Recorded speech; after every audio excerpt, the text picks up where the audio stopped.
Bonjour les humains, 21 juin 2025. Aujourd'hui, c'est le jour le plus long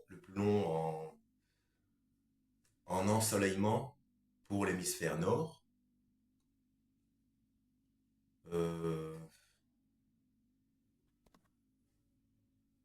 donc ça, on le sait parce qu'on le constate, n'est-ce pas? Alors, que sait-on?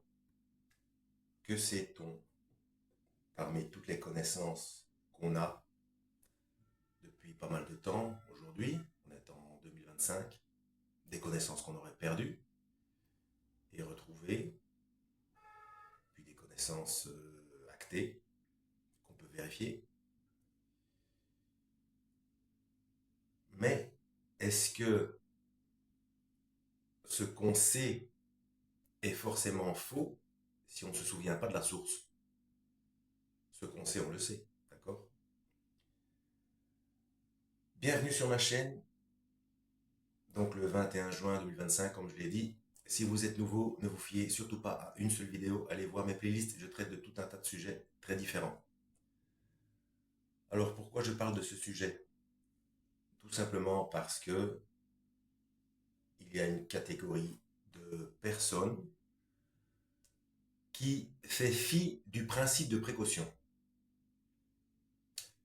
Donc même, je vais donner un exemple, même si vous ne vous êtes jamais brûlé,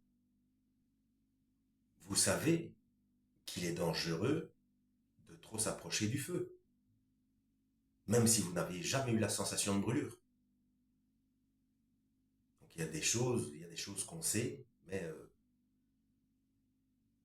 qui le premier s'est brûlé, ou qui a dit le premier que c'était dangereux de se brûler, enfin de s'approcher du feu au risque de se brûler, euh, puisqu'on ne sait pas qui c'est, puis on ne sait pas s'il a eu l'intelligence d'y penser ou s'il a vécu l'expérience. Voilà, on ne sait pas.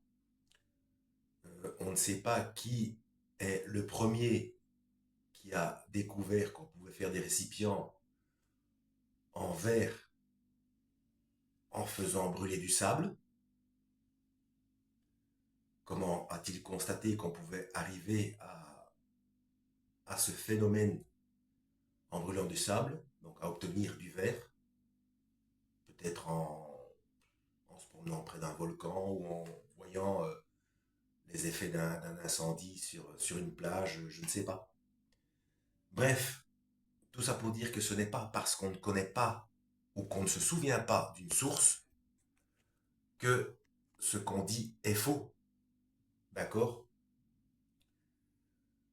Alors, voilà ce que je sais. Je ne suis pas le seul à le savoir, mais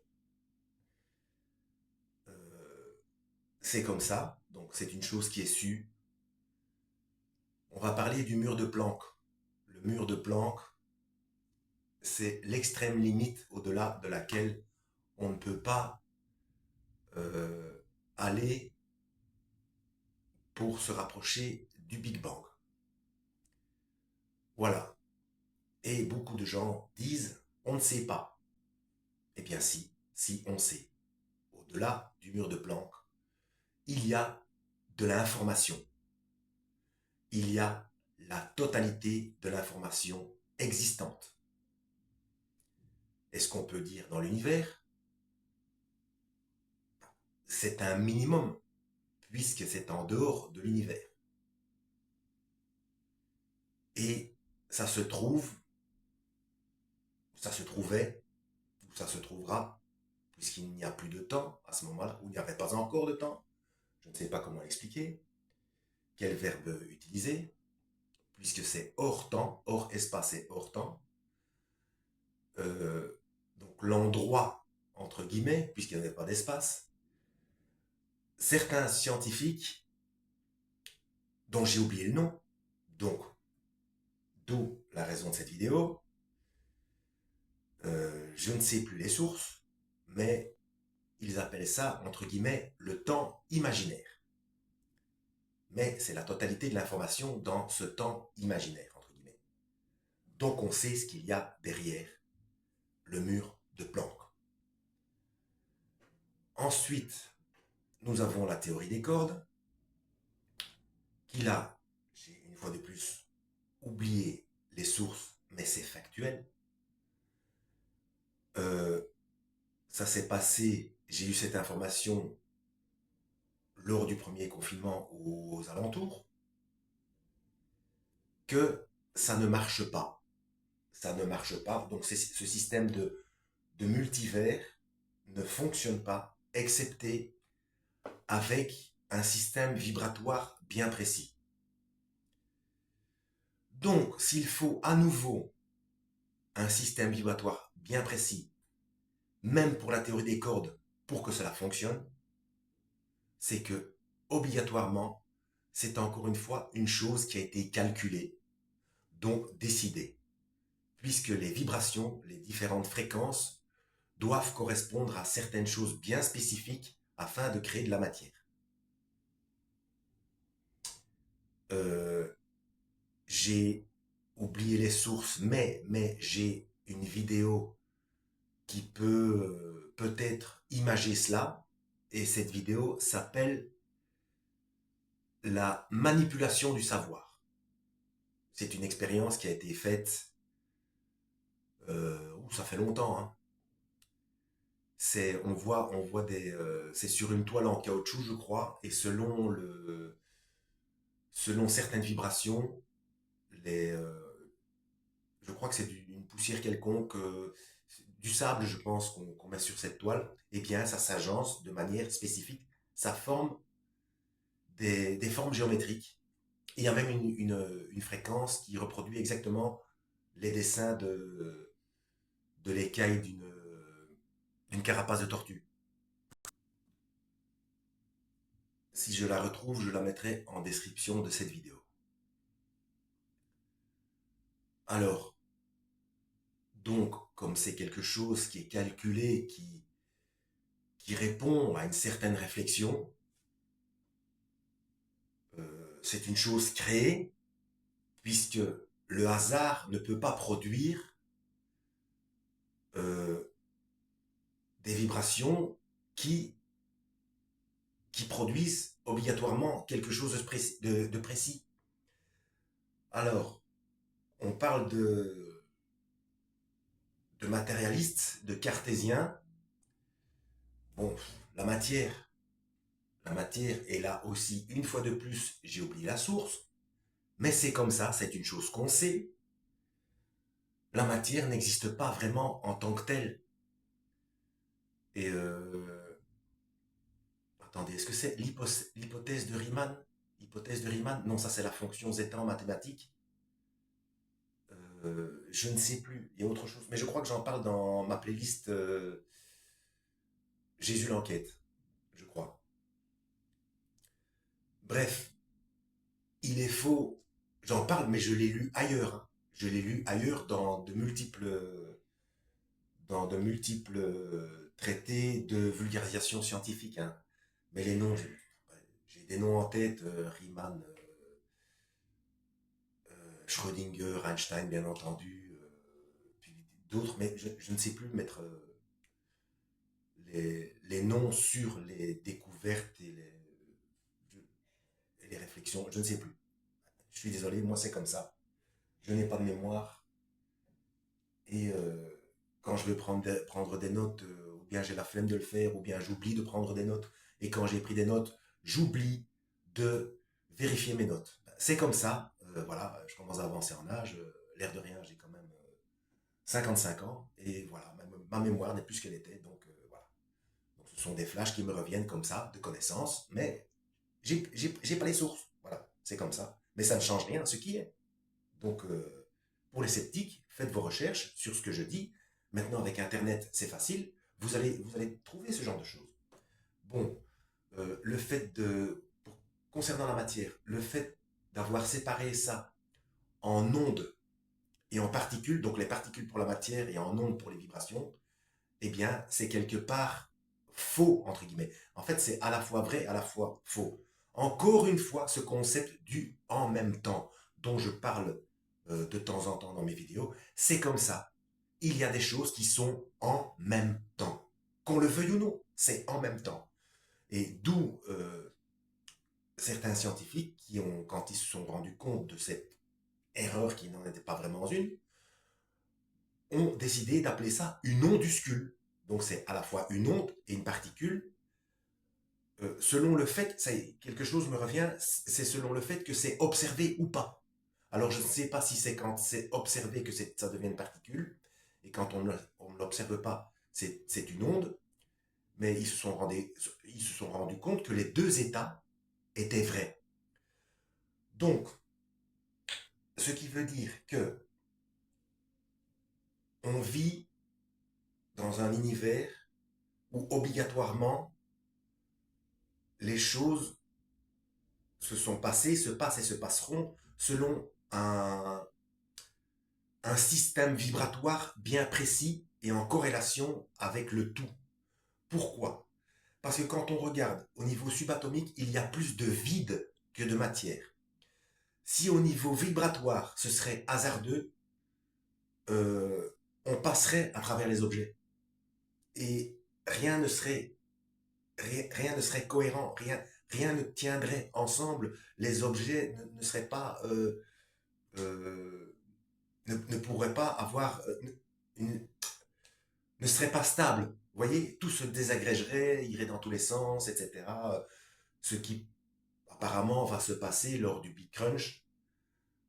Non, non, pardon, du Big Freeze, puisque grâce aux observations, on a pu démontrer que les galaxies s'éloignent les unes des autres, mais en s'accélérant. Donc, comme elles accélèrent de plus en plus, il n'y aura pas un Big Crunch, ce n'est pas un... Ça, ce sont pour ceux qui étaient adeptes de la théorie du Big Crunch et que le Big Bang est comme un... C'est déjà passé X fois, un nombre incalculable de fois dans le passé, et ça se passera dans le futur aussi, comme un battement de cœur, c'est-à-dire à un moment donné, l'énergie est trop faible et tout l'univers se ramasse sur lui-même et ça recrée un nouveau Big Bang, etc. Eh bien non, grâce aux observations, on sait, c'est même inutile de penser non, on le sait, puisque ça a été observé, que les galaxies s'éloignant les unes des autres en s'accélérant, on sait qu'on va vers un Big Freeze.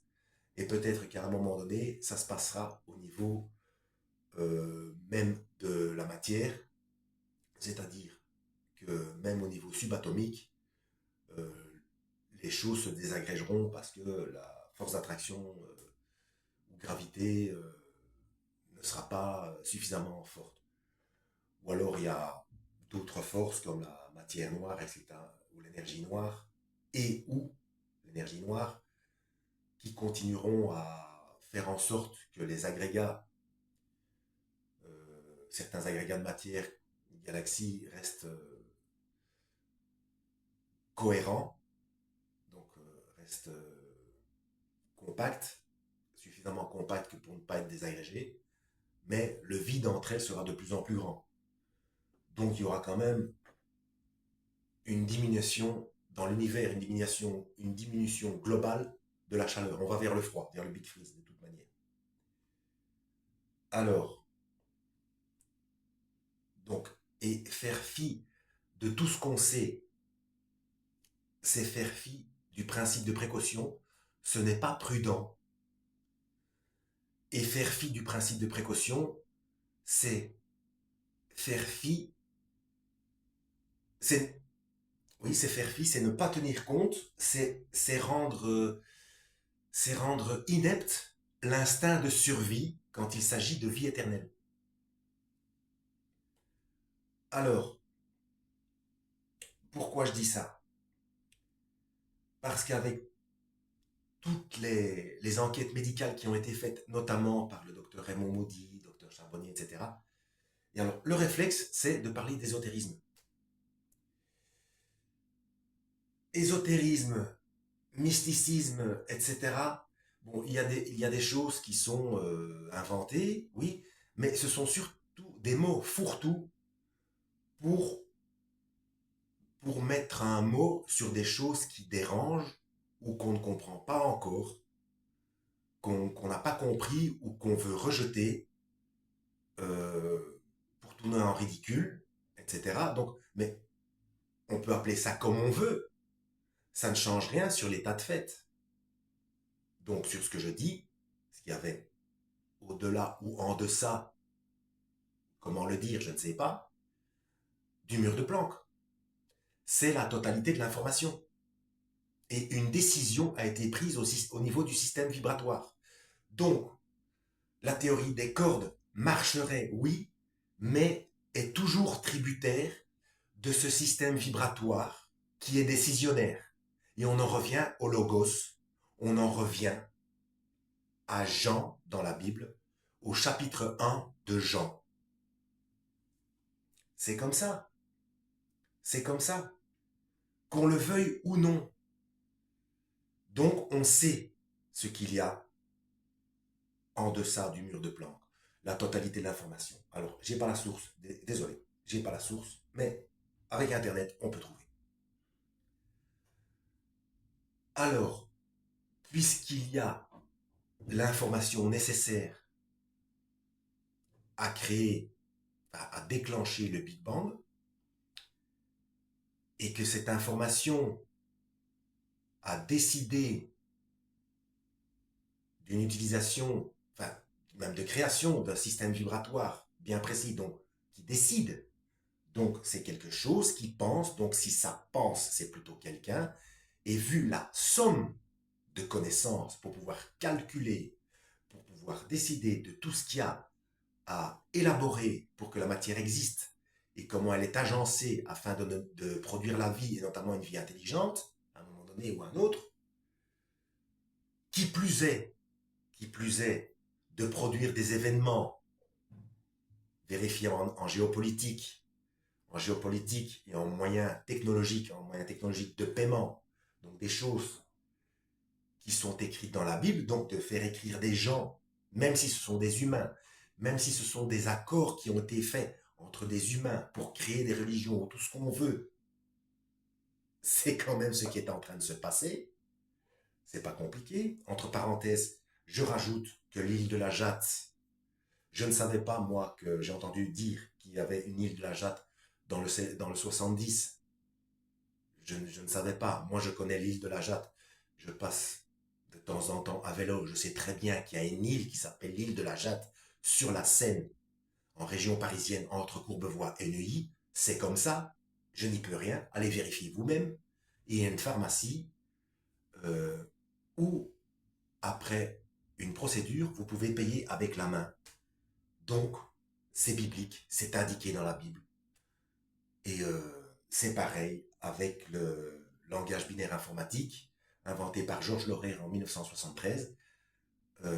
Donc, les trois carrés du QR code ou les trois doubles lignes du code barre, qui, dans certains cas, ont dit oui, c'est une séparation. Non, une seule barre était suffisante. On n'a pas besoin de mettre deux barres avec du blanc autour. Ce sont 3-6, c'est comme ça. Donc, c'est biblique. Apocalypse 13, verset 16 à 18, c'est comme ça. Donc, des gens, il y a des milliers d'années, ont décidé d'écrire un bouquin dont les dirigeants de cette planète aujourd'hui ont décidé, et pas aujourd'hui, mais notamment par rapport au système de paiement arabe, ils ont décidé d'appliquer ce qui est indiqué dans la Bible. À un moment donné, il faut arrêter. Parce que c'est comme ça au niveau de la géopolitique depuis des milliers d'années. Et aujourd'hui, avec ce que fait Trump, le Hamas, l'Iran, l'Arabie Saoudite, dernièrement, on n'en parle pas encore aux infos, mais l'Arabie Saoudite, donc ça correspondrait avec le roi du Sud, donc le roi du Sud, roi du Nord, la division Wagner qui a pris la place de l'armée française en Afrique. C'est la mise en place d'Ézéchiel 38 et 39, qu'on le veuille ou non. Qu'on le veuille ou non. Donc, refuser, dire non, avoir un non catégorique comme ça, alors qu'il suffit de... Déjà, on ne dit pas non. On ne dit pas non. Euh, on prend l'info et on va vérifier. Mais on ne s'arrête pas. Il ne faut pas être fixé. Il faut être... comment est-ce qu'on dit ça? Il faut être plus fluide. Je ne sais pas si le terme est bien employé. Donc, on sait que les connaissances s'accumulent avec le temps. On le sait. Donc, avoir un non catégorique, c'est être le contraire de cartésien. puisqu'on se refuse à toute vérification de nouvelles informations. Donc c'est pas cohérent, c'est pas cartésien et ce n'est pas prudent. Je le dis encore une fois, être imprudent, ce n'est pas cartésien, ce n'est pas logique. C'est faire fi du principe de précaution, et le principe de précaution, faire fi du principe de précaution, c'est faire fi de l'instinct de survie quand on parle de la vie éternelle. Donc je disais, Raymond Moody, Charbonnier et d'autres ont fait des enquêtes médicales, et il y a j'ai pas les noms, des gens qui en ont parlé, même un neurologue qui était complètement fermé par rapport à tout ça, qui a eu lui-même ce genre d'expérience, faussement appelée EMI, expérience de mort imminente. Je rappelle pour ceux qui ne connaissent pas la chaîne que pour moi il faudrait appeler ça expérience post-mortem, puisque électrocardiogramme plat, électroencéphalogramme plat, c'est mort clinique, c'est décès clinique, qu'on le veuille ou non, c'est comme ça. Voilà. Donc lui, avec toutes ses connaissances de neurologue, dont j'ai oublié le nom encore une fois, désolé, mais ça ne change rien. Mes oublis à moi ne changent rien à ce qui est factuel. Donc, ça ne change rien du tout. Donc, il n'y a pas de non. Il y a du c'est. Quand c'est comme ça, c'est comme ça. Donc, ce neurologue avait quand même suffisamment de connaissances que pour... Donc, auparavant, avec toutes ses connaissances en neurologie, il avait pensé à des drogues, à des réactions chimiques, un dernier soubresaut, un dernier, entre guillemets, barreau d'honneur de la conscience avant le décès, qui ait provoqué ces impressions, etc. Et en fait, non. En fait, non. Euh, déjà, déjà, il s'agit, déjà, quand on rêve, ce sont même quand le rêve est très réaliste, c'est une impression bien définie. Et là, ces gens définissent exactement le contraire. C'est-à-dire que lors de ces expériences, ils avaient l'impression que leur vie était un rêve. Que c'est ici et maintenant qui est de l'à peu près, entre guillemets. Et qu'une fois de l'autre côté, donc quand on est décédé, c'est là le véritable réel.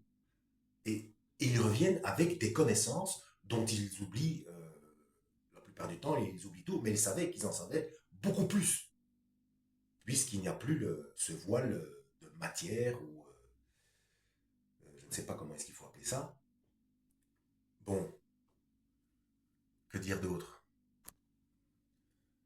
Oui, les mots ésotérisme, mysticisme, complotisme, etc. On sait bien que dans l'histoire, des mots ont été mis pour dénigrer. D'ailleurs, la première fois où le mot chrétien a été prononcé, c'était du dénigrement, c'était une moquerie que, que les disciples ont pris euh, pour argent comptant. Je ne sais pas si le terme est bien choisi, j'ai du mal avec les expressions. Ils ont décidé d'accepter ce terme. Voilà, à bien dire oui, bah oui, nous sommes, voilà. Nous sommes de Christ, donc oui, nous sommes chrétiens. Et alors, voilà. Bon. Euh, J'avais aussi une autre information.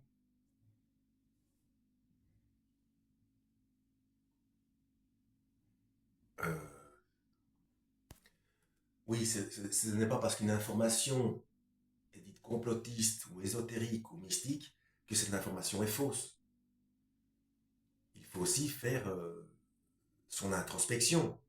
C'est peut-être soi-même qui ne comprenons pas. C'est une question de ressenti. Et c'est aussi le fameux mot ressenti. Comment faire comprendre à quelqu'un que son ressenti est correct quand la personne ne connaît pas ce ressenti? Et là, je parle de la nouvelle naissance. Alors, euh, si encore une fois ça, c'est du mysticisme ou de l'ésotérisme, eh bien j'invite les gens qui pensent ça à en faire l'expérience, puisque au niveau scientifique, pour prouver quelque chose scientifiquement, il faut faire l'expérience. Eh bien, pour naître de nouveau, il faut suivre les instructions du Christ et demander l'Esprit Saint de manière honnête et en ayant la foi, en étant sûr que ça va marcher. Et là, on peut avoir accès à ce ressenti si c'est honnête. Sinon, comment expliquer le ressenti qu'on a? On ne peut pas, comme comme je l'ai dit, on ne peut pas expliquer le goût du chocolat à quelqu'un qui n'a jamais goûté du chocolat de sa vie. On ne peut pas. La personne doit en faire l'expérience. C'est exactement la même chose avec la nouvelle naissance. Alors, si cette histoire de ressenti peut paraître orgueilleux, de toute façon, c'est comme ça, on a été prévenu par Yeshua, par le Christ, on sera obligatoirement pris par des orgueilleux, des farfelus, des fous, voire des dangereux, voire les quatre ensemble. Comme ça, c'est mieux, comme ça. Non, comme ça, comme ça. Moi, je préfère comme ça. Il y en a qui font comme ça, mais petit doigt, ça fait mal. Bon, rien à voir avec la vidéo. Bref. Donc, par rapport au ressenti, voilà, un nom me vient, Albert Einstein, qui avait, non, ce n'est pas de l'orgueil, je veux pas me mettre au niveau d'Albert Einstein, mais ce que je veux dire, c'est on est bien obligé de parler de certaines personnes pour faire comprendre une manière d'être. D'ailleurs, ce n'est pas le même processus. Albert Einstein, il faisait des expériences de pensée et grâce à son ressenti, il élaborait des équations, dont une expérience qui me revient à l'esprit. Ici, il s'imaginait être dans un ascenseur en accélération constante. Et c'est là qu'il s'est rendu compte de certaines propriétés de la gravité, de la vitesse, etc. Et il a couché ça sur papier en équation. Voilà. Moi, à mon petit niveau, j'ai le processus inverse. C'est-à-dire quand je lis, non pas les équations parce que je ne suis pas capable, mais quand je lis des traités de vulgarisation scientifique, j'ai le ressenti. Voilà, donc c'est l'inverse. Donc on a fait le travail pour moi, mais moi je ressens. Et c'est pareil avec la Bible. Voilà. Et donc, euh, parce on m'a fait remarquer que dans Luc, chapitre 19, verset 27, on disait que même Yeshua, le Christ, invitait à égorger les gens. Non, c'est une parabole. Et je l'ai encore lu ce matin. Ça explique le jugement de la fin du monde. Et on m'a demandé, oui, mais alors dis-moi où dans ce chapitre il est expliqué qu'on parle de la fin du monde et que c'est de l'après-vie, donc de ce qui t'indique que la punition concerne la seconde mort et que ça ne contredit pas, pardon, tu ne tueras point. Comment voulez-vous que je l'explique à quelqu'un qui n'a pas le ressenti? S'il n'a pas le ressenti, s'il n'a pas la nouvelle, s'il n'est pas né de nouveau, ou un minimum d'acceptation de, de l'enseignement du Christ, il ne verra que l'autorité de tuer. Alors que déjà, de un, je l'ai dit, on parle de la fin du monde, donc de la seconde mort. Vous regarderez, hein, c'est la parabole. Ben oui, je suis en train d'expliquer, j'ai déjà oublié. C'est donc celui qui a, on lui donnera encore plus, etc. C'est parce qu'il a fait fructifier, etc. Vous regarderez, hein, c'est Luc 19, c'est Luc 19, c'est ça. Donc, comme ce qu'on a reçu, c'est la connaissance et l'information par rapport à ce qu'il y a à faire pour le salut de l'âme, et on doit le propager. Si on garde ça pour nous, donc le fait que nous soyons sauvés uniquement, mais qu'on n'en parle pas et qu'on n'informe pas autour de soi, eh bien, on sera puni comme les autres. Donc, c'est la seconde mort, c'est l'enfer. Qu'est-ce que je voulais dire par rapport à ça? Oui, non seulement ça, mais on voit bien que c'est le patron, que c'est le patron. Euh, une seconde, je vais vérifier. Voilà, c'est une histoire d'argent. Donc dont n'as-tu pas confié mon argent à la banque? À mon retour, je l'aurais retiré avec un intérêt. Donc on voit bien que c'est une parabole, hein. Enlevez-lui sa mine et donnez-la à celui qui a les 10 mines. Seigneur, lui dirent-ils, il a 10 mines. Je vous le dis, à tout homme à qui l'on donnera, à tout homme qui a, l'on donnera, mais à qui n'a pas, on enlèvera même ce qu'il a. Quant à mes ennemis, voilà, c'est ça qui faisait préjudice. Quant à mes ennemis, ceux qui n'ont pas voulu que je règne sur eux, amenez-les ici et égorgez-les en ma présence, que je règne sur eux. Donc, on voit bien qu'il ne s'agit pas d'un patron de banque, que c'est une métaphore. Amenez-les ici et égorgez-les en ma présence. Donc, on voit bien que c'est l'après-vie. Et donc, celui qui joue le patron de la banque, c'est Dieu. Et amenez-les ici et qu'on les égorge en ma présence. Eh bien, il s'agit de la seconde mort, puisque c'est après avoir fait fructifier ou non son bien. Donc, c'est à la fin des temps. Voilà, c'est pour envoyer en enfer. Donc, ce n'est en aucun cas, l'autorisation de tuer ici sur la terre.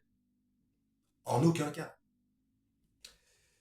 Et ça, c'est flagrant pour quelqu'un qui est né de nouveau et pour quelqu'un qui comprend les Écritures, mais pour quelqu'un qui... mais bien sûr, alors on m'a parlé des croisades, oui, mais ils ont tous compris comme ça. Non, déjà, on n'était pas sur place, ceux qui ont fait les croisades, on n'était pas sur place. Et puis, est-ce qu'ils lisaient? Non, ils ont écouté les ordres du pape. Voilà. Et de deux choses une, soit le pape a mal interprété, soit il a fait exprès. Voilà, mais je ne vais pas rentrer dans ce débat. Pour ceux qui me suivent, vous savez que j'ai suffisamment d'informations sur mes playlists, et puis c'est un secret de polichinelle. Hein. Vu ma chaîne combat toutes les religions. Les religions, c'est la manipulation de masse. Hein. Il suffit de lire le journal, celle-ci ou une autre, hein, mis à part la traduction des Monts Nouveaux, des Témoins de Jéhovah et les éditions chinoises. Il suffit de lire les infos là-dedans pour se rendre compte que c'est un journal qui parle du passé, du présent et du futur. Voilà. Il suffit de lire ce journal-là, donc la Bible, pour se rendre compte qu'aucune religion n'obéit à Dieu. Donc, peu importe la religion que vous suivez, ça contredit à un moment donné ou à un autre, selon les cas, selon les choses suivies par la religion, ça contredit l'enseignement du Christ. Alors, quoi d'autre? Et je viens de me rendre compte que je n'ai pas mis mon micro. J'espère que le son sera suffisamment bon. Et j'espère que les images ne seront pas trop décalées avec les pauses que j'ai mises.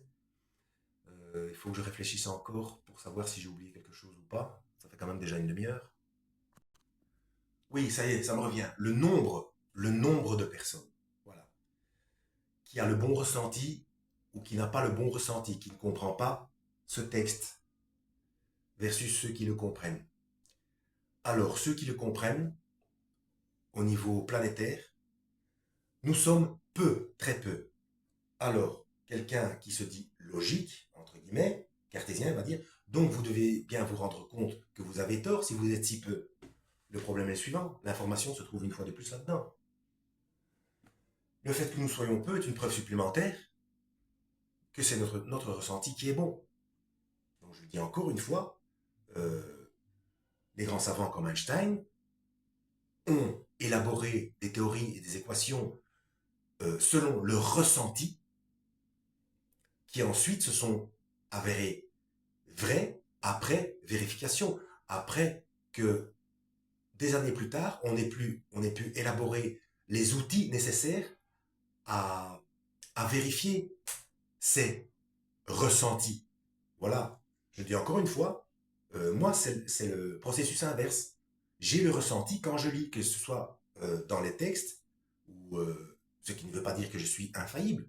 On peut toujours faire des petites erreurs, mais une chose aussi grosse, une chose aussi flagrante, dans Luc chapitre 19, jamais, jamais Dieu ou le Christ ne dit, enfin, et ou le Christ ne dit que on peut tuer. Jamais.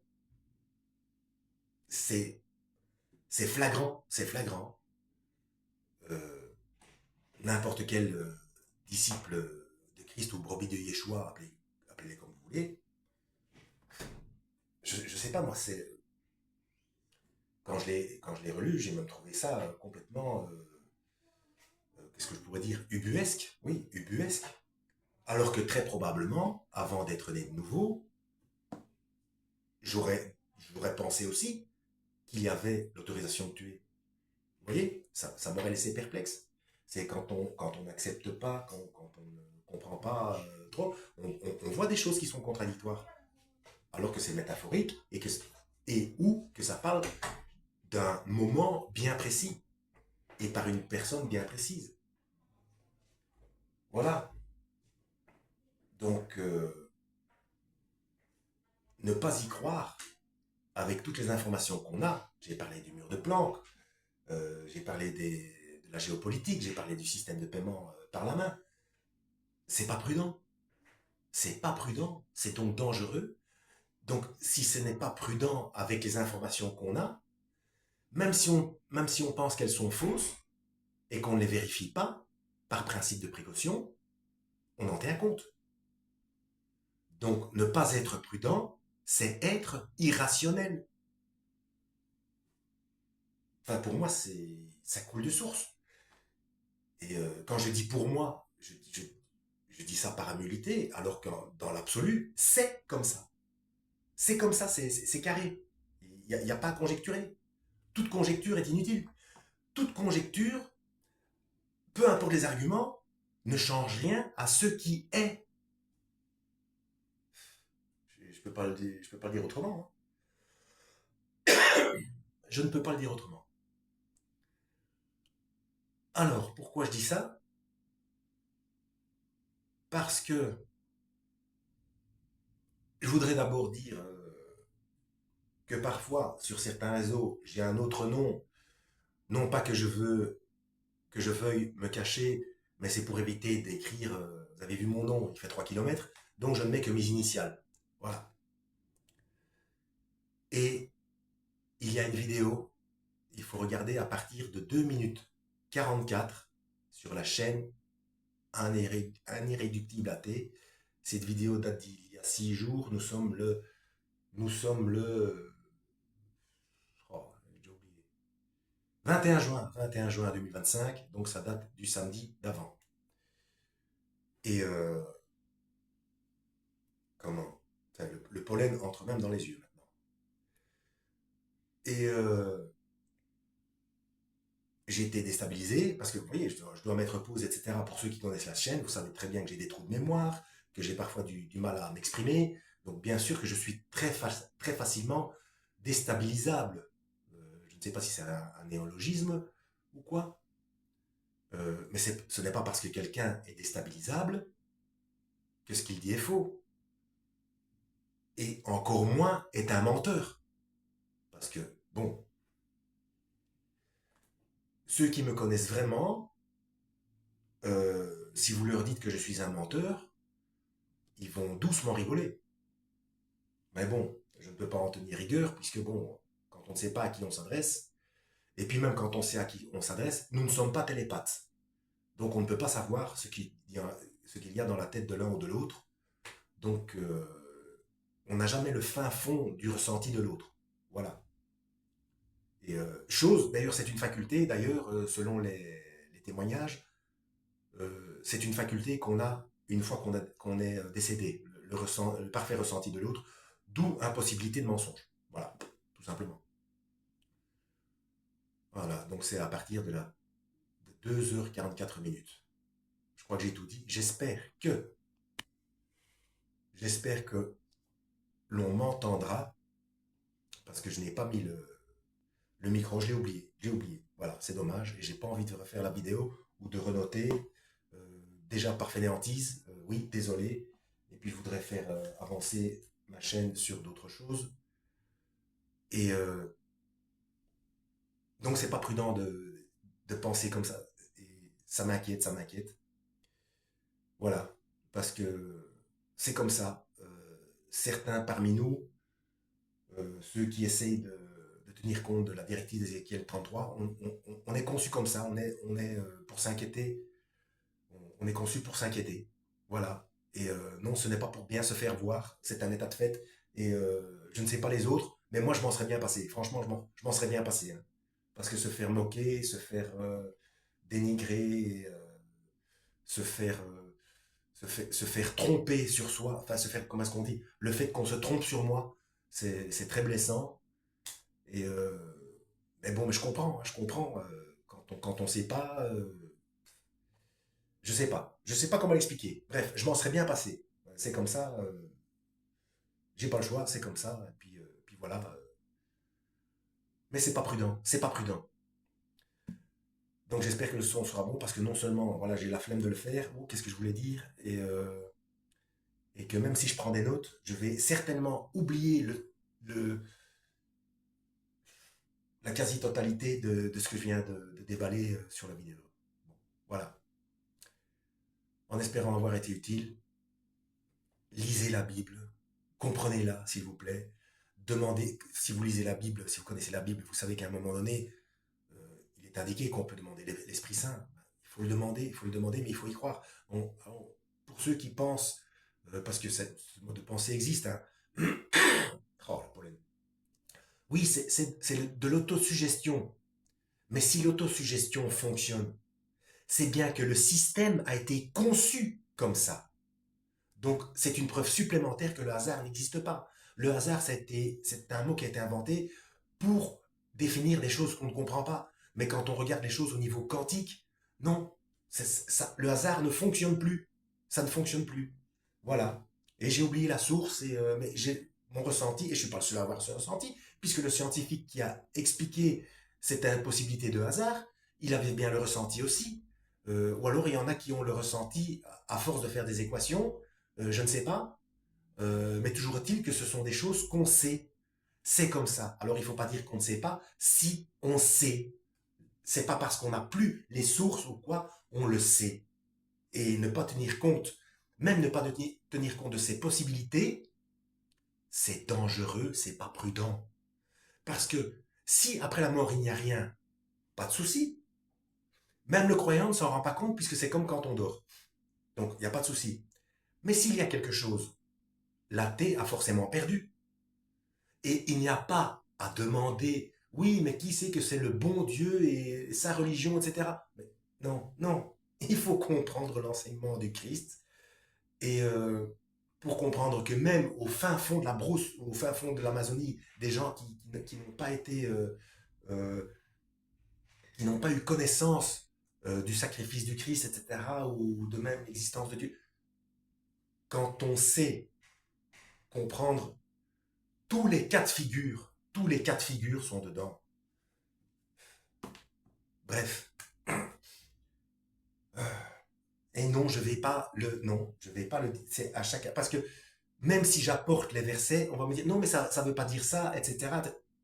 On tourne en rond, on tourne en rond. Quid du principe de précaution?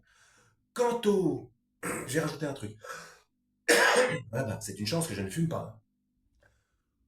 Quant au principe de précaution, quant au pari de Blaise Pascal, dont on a essayé de me faire croire que je n'y avais rien compris, eh bien alors, ce sont ceux qui l'ont défini sur Wikipédia qui n'y ont rien compris. Mais de toute façon, ce qui est défini sur Wikipédia, c'est le système que je viens de démontrer au niveau des calculs. Une chance sur deux pour qu'il y ait quelque chose, mais celui qui est athée a forcément perdu.